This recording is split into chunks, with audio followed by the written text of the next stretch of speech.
Baik, kita flashback kembali. Ini artikel yang dibahas tadi ya,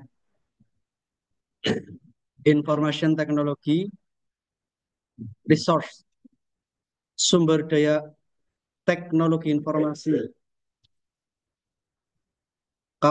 kapabilitas, pengetahuan manajemen, dan keunggulan bersaing.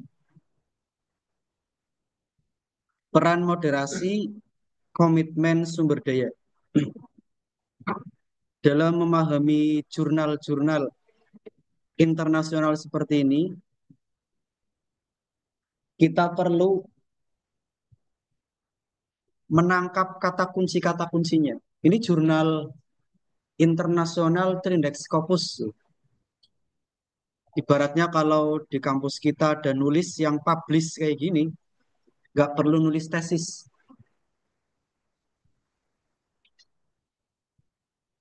Tapi kalau skripsi, di bawahnya lagi. Jurnal Nasional Tindek Sinta 2, nulis artikel, publish di Jurnal Nasional Terindeks Sinta 2, nggak perlu skripsi di kampus kita. Kalau ini pengganti tesis. Sudah ada aturannya, sudah ada edaran. Ketika dihadapkan pada artikel-artikel seperti ini, maka tangkap kata kuncinya. Di sini ada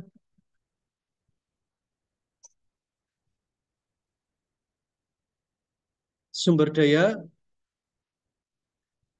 IT, ya, sumber daya IT.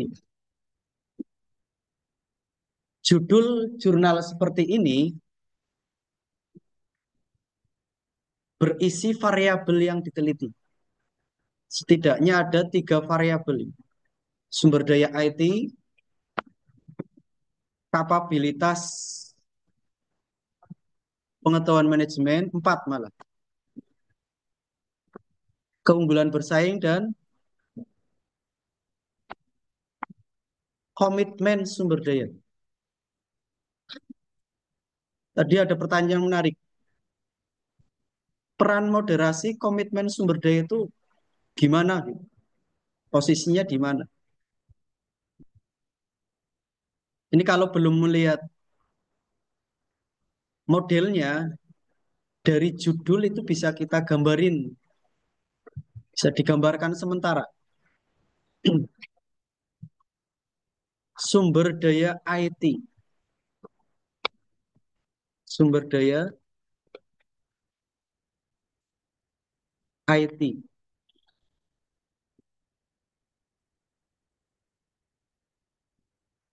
Tujuannya adalah keunggulan bersaing. Keunggulan bersaing. Tujuan utamanya begini. Ini model dasarnya seperti ini. Dimoderasi oleh komitmen sumber daya. Kalau moderasi itu dipanah. Hubungan antar variabel itu dikasih panah. Kemudian ada knowledge management capability. Ini mediasi berarti. Kapabilitas pengetahuan manajemen. Mediasi. Kalau mediasi itu melalui, kalau moderasi menguatkan atau melemahkan yang tadi. Pertanyaan terakhir. Bagaimana penjelasan dari artikel ini? Posisi komitmen sumber daya itu menguatkan atau melemahkan.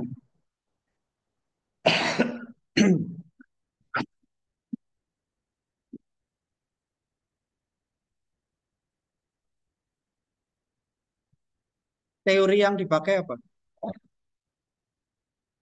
Grand teori yang dipakai oleh peneliti apa? Di artikel.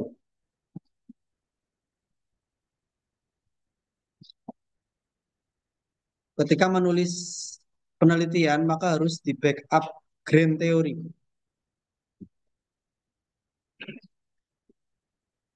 Kita lihat di sini, di mana? Grand teori. Ini baru baca judulnya tadi ya.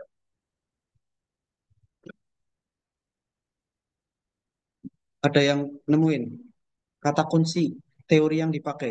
Ah, ini.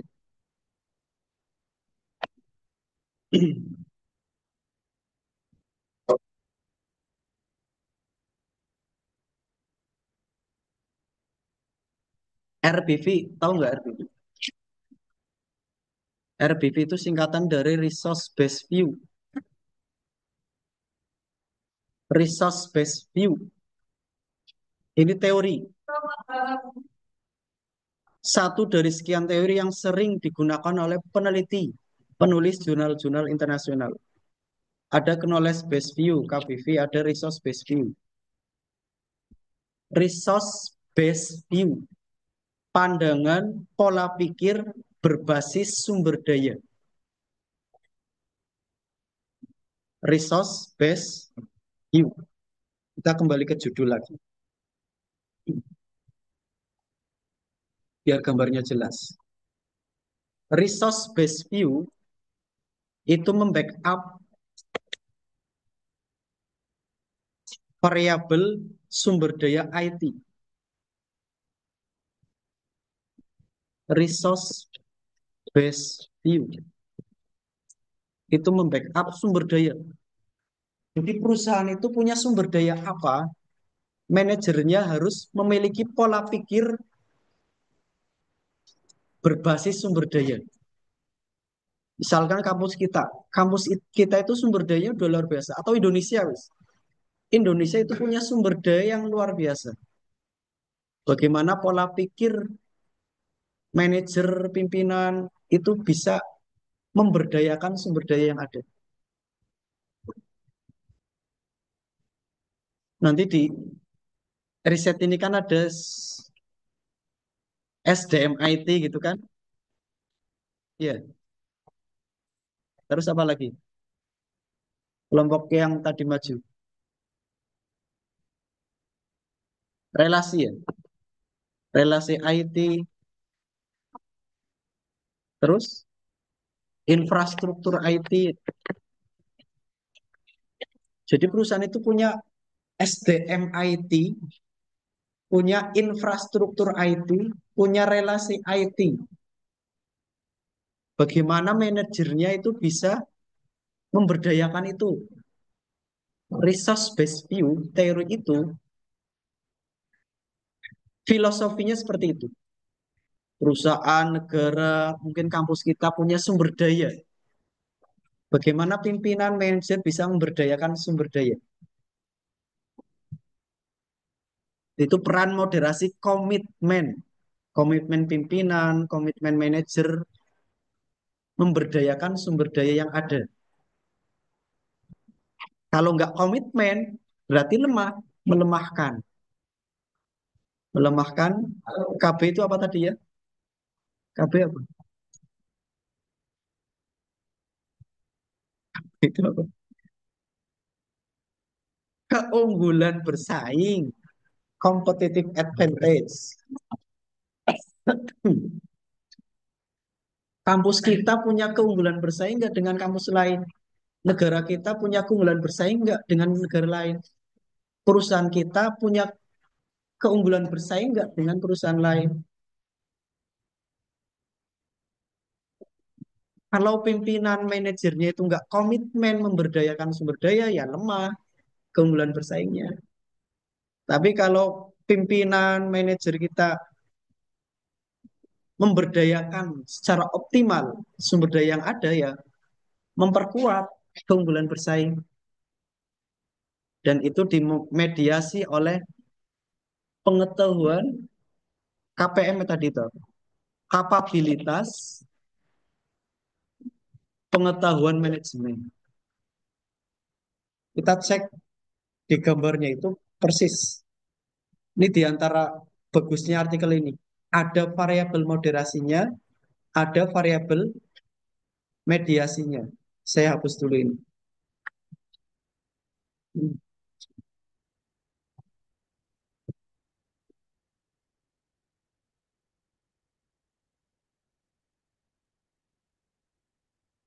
Tadi penjelasan imajinasi kita. Jadi dalam membaca artikel-artikel ini kita harus bisa pandai interpretasi dan imajinasi. Ya, jangan tekstual banget. Nanti yang dengar nggak paham. Ya, gambar aslinya kayak gini. Nah, ini. Kira-kira yang saya jelasin ya kayak gini kan. Kelebihan artikel ini,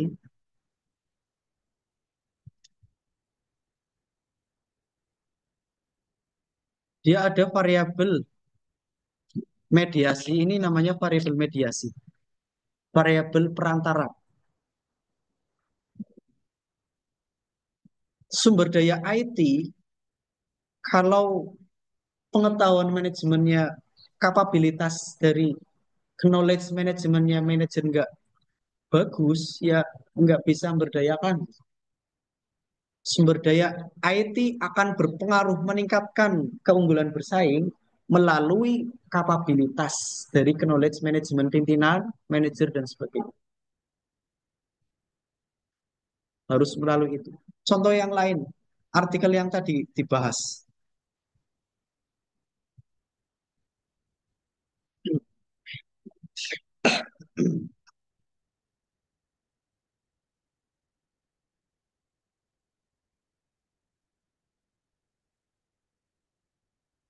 Tadi bahas,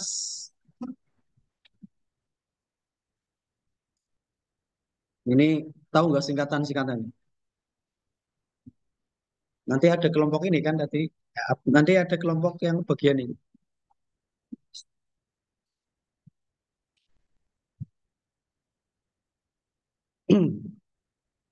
Sistem informasi terhadap kinerja karyawan. Sistem informasi, perusahaan punya IT yang bagus, canggih, sistem informasi yang canggih. Apakah akan serta-merta langsung kinerjanya bagus karyawan? Menurut tulisan ini, dia melalui employee empowerment. Karyawannya diberdayakan dulu, di training, diajarin. Karyawan kan udah tua-tua. Dan artikel ini memang bagusnya di situ. Sistem informasi itu nggak ngaruh sama kinerja karyawan dari analisis datanya. Tapi ketika melalui pemberdayaan karyawan, empowerment employee, itu berpengaruh positif. Itu maksud dari mediasi. Kita kembali ke artikel yang awal lagi ya, yang hari nanti ini sama aja bocoran kan buat kelompok berikutnya.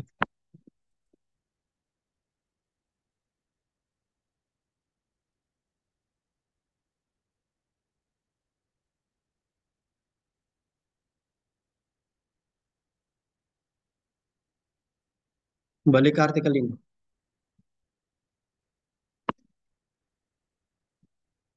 karena kita bahas variabel mediasi tadi. Kemudian ada variabel moderasi. Nah, ketika kalian menggambarkan variabel moderasi secara internasional itu kayak gini. Jadi ada hmm, variabel moderasi kayak gini. Konsep dasarnya. Ini berarti memoderasi tiga variabel. Ke sini, sini, sini. Bahkan empat ke sini. Komitmen sumber daya memoderasi, menguatkan atau melemahkan sumber daya infrastruktur IT. Jadi pimpinan manajer komitmen nggak untuk memberdayakan menggunakan sumber daya yang ada. Kadang kan membiarkan kan, udah punya sumber daya yang bagus, dibiarin sama pimpinan, dibiarin sama manajer, nggak diberdayakan, nggak dipakai, nggak digunakan.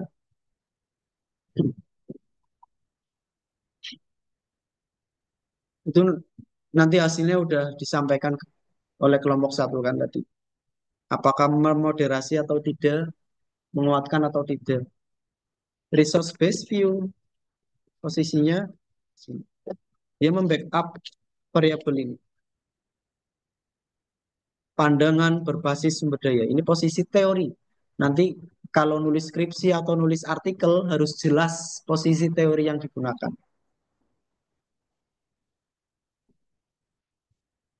Itu sekilas tambahan dari saya. Barangkali ada pertanyaan, silahkan.